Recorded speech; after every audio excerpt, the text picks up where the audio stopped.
যেভাবেই থাকো শুধু সৎ থাকো। ইনকাম ভালো না, হ্যাঁ, বেকারত্বে ভুগছো, সততার ভেতরেই সব কিছু রয়েছে।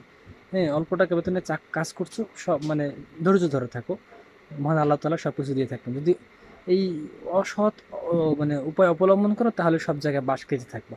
হ্যাঁ, প্রত্যেকটা ক্ষেত্রেই বাস খাবা। তুমি যদি অসাধুতা অবলম্বন করো তাহলে অল্প সময়ের জন্য ভালো থাকবা।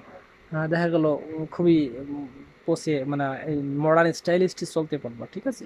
কিন্তু কি এমন একটা সময় আসবে দেখবা চতুর্দিক থেকে বাস আসছে, হ্যাঁ, কোথাও তুমি শান্তি পাবে না, সব জায়গায় বাস খাবো, কিন্তু সেটা একটা সময়ের ডিস্টেন্সে, দূরত্বে, ঠিক আছে।